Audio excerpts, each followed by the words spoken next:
ಕಳೆದ 6-7 ದಿನಗಳಿಂದ ದೇಶದ ವಿಮಾನಯಾನ ಸೇವೆಯಲ್ಲಿ ಒಂದು ರೀತಿ ಅಲ್ಲೋಲ ಕಲ್ಲೋಲ ಆಗಿಬಿಟ್ಟಿದೆ. ಅದಕ್ಕೆ ಕಾರಣ ಇಂಡಿಗೋ ವಿಮಾನಗಳು ಹಾರಾಟದ ವ್ಯತ್ಯಯ. 6-7 ದಿನ ಆಯಿತು, ಇನ್ನೂ ಕೂಡ ಪರಿಸ್ಥಿತಿ ಸುಧಾರಿಸ್ತಾ ಇಲ್ಲ. ಒಂದು ಕಡೆ ಇವರ ವಿರುದ್ಧ ಕಠಿಣ ಕ್ರಮ ಕೈಗೊಳ್ಳಬೇಕು ಅಂತಕ್ಕಂಥ ಕೂಗು ಜೋರಾಗಿದೆ. ಸತತ 6ನೇ ದಿನ, ಒಂದು ವಾರದಿಂದ ಹೆಚ್ಚು ಕಡಿಮೆ ಇಂಡಿಗೋ ಫ್ಲೈಟ್ನ ಪ್ರಾಬ್ಲಮ್ ಆಗಿದೆ. ಹಾಗಾಗಿ ಇಂಡಿಗೋ ಸಂಸ್ಥೆಗೆ DGCA ಇಂದ ಈಗ ನೋಟಿಸ್ ಬಂದಿದೆ. ನಿಮ್ಮ ವಿರುದ್ಧ ಏಕೆ ಕ್ರಮ ಆರಂಭಿಸಬಾರದು, 24 ಗಂಟೆಗಳಲ್ಲಿ ವಿವರಣೆಯನ್ನು ಸಲ್ಲಿಸುವಂತೆ ಸೂಚನೆಯನ್ನು ಕೊಡಲಾಗಿದೆ. ಇಂದು ಸಂಜೆಯ ಒಳಗೆ ವಿವರಣೆಯನ್ನು ಸಲ್ಲಿಸಬೇಕಿದೆ ಇಂಡಿಗೋ ಸಂಸ್ಥೆ. DGCA ಶೋಕಾಸ್ ನೋಟಿಸ್ಗೆ ಇಂಡಿಗೋದವರು ಉತ್ತರವನ್ನು ಕೊಡಬೇಕಾಗಿದೆ. ಯಾಕೆಂದರೆ ಒಬ್ರಿಬ್ರಿಗಾಗಲ್ಲ, ಆಗಿರೋದಲ್ಲ ಇದು ಪ್ರಾಬ್ಲಮ್ಮು. ಲಕ್ಷಾಂತರ ಜನ ಪ್ರಯಾಣಿಕರು ಪ್ರತಿನಿತ್ಯ ನಾವೇ ತೋರಿಸ್ತಾ ಇದ್ದೀವಿ. ಬೆಂಗಳೂರು ಏರ್ಪೋರ್ಟ್ನಲ್ಲೇ ಎಷ್ಟು ಪ್ರಾಬ್ಲಮ್ ಆಗಿದೆ ಅಂತ ತೋರಿಸ್ತಾ ಇದ್ದೀವಿ. ಇವರು ಲಗೇಜನ್ನು ಇಸ್ಕೊಂಬಿಟ್ಟು ಜನರ ಹತ್ರ, ಆ ಕಡೆ ವಿಮಾನನೂ ಇಲ್ಲ, ಈ ಕಡೆ ಲಗೇಜೂ ಇಲ್ಲ, ಜನರಿಗೆ ಮಾಹಿತಿ ಇಲ್ಲ, ರೀಫಂಡ್ ಇಲ್ಲ. ಎಷ್ಟು ಒದ್ದಾಡ್ಬಿಟ್ಟಿದ್ದಾರೆ ಪಾಪ ಜನ, ಒಬ್ಬೊಬ್ರದ್ದು ಒಂದೊಂದು ಸಮಸ್ಯೆಗಳು. ಹಾಗಾಗಿ ಇಂಥವ್ರ ವಿರುದ್ಧ ಯಾಕೆ ಕ್ರಮ ತಗೋಬಾರ್ದು ಅಂತ DGCA ಅವರು ಈಗ ಶೋಕಾಸ್ ನೋಟಿಸನ್ನು ಕೊಟ್ಟಿದ್ದಾರೆ.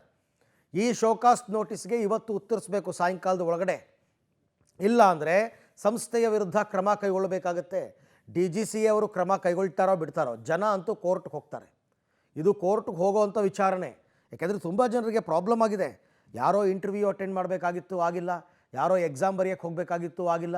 ಯಾರ್ದೋ ಮದುವೆ ಫಿಕ್ಸ್ ಆಗಿತ್ತು, ಮದುವೆಗೆ ಹುಡುಗಿನೇ ಹೋಗೋಕ್ಕಾಗಿಲ್ಲ. ಈ ಥರದ ಸಮಸ್ಯೆಗಳು ವಿಪರೀತ ಆಗಿದೆ. ಹಾಗಾಗಿ DGCA ಅವ್ರು ಏನು ಕ್ರಮ ತಗೋತಾರೆ ನೋಡೋಣ. ಅಟ್ ದ ಸೇಮ್ ಟೈಮ್ ಕೆಲ ಪ್ರಯಾಣಿಕರಂತೂ ಕೋರ್ಟ್ಗೆ ಹೋಗೇ ಹೋಗ್ತಾರೆ, ನಮಗಾಗಿರೋ ನಷ್ಟವನ್ನು ಭರಿಸ್ಕೊಡಿ ಅಂತ. ಅಷ್ಟು ಸುಲಭಕ್ಕೆ ಬಿಡಲ್ಲ ಈ ವಿಚಾರನ. ಇಂಡಿಗೋದವರು ಹಾರಿಕೆ ಉತ್ತರವನ್ನು ಕೊಟ್ಟರೆ ನಡೆಯಲ್ಲ ಇವೆಲ್ಲ. ಈಗ ಉತ್ತರವನ್ನು ಸರಿಯಾದ ರೀತಿಯಲ್ಲಿ ಕೊಟ್ಟರೆ ಸಮಂಜಸವಾಗಿ ಏನಾಯಿತು, ಯಾಕೆ ಹೀಗಾಯಿತು ಅಂತ DGCA ಅವರು ನೋಡ್ಬೋದು, ಯೋಚನೆ ಮಾಡ್ಬೋದು.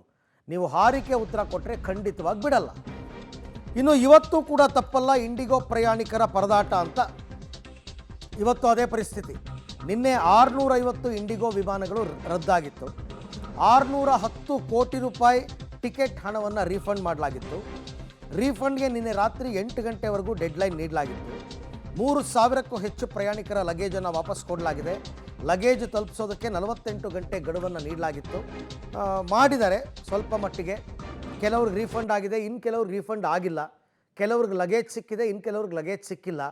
ಎಷ್ಟು ಖತರ್ನಾಕ್ ಐಡಿಯಾ ಮಾಡಿದ್ದಾರೆ ನೋಡಿ. ನೀವು ಏರ್ಪೋರ್ಟ್ಗೆ ಹೋಗ್ತಾ ಇದ್ದಂಗೆ ನಿಮಗೆ ಬೋರ್ಡಿಂಗ್ ಪಾಸ್ ಕೊಟ್ಬಿಡೋದು, ಲಗೇಜ್ ಇಸ್ಕೊಂಬಿಡೋದು. ನೀವು ಬೋರ್ಡಿಂಗ್ ಪಾಸ್ ತೊಗೊಂಡು ಒಳಗಡೆ ಹೋದರೆ ಫ್ಲೈಟ್ ಇಲ್ಲ ಅನ್ನೋದು. ಈ ಕಡೆ ಲಗೇಜು ಕೊಡಲ್ಲ.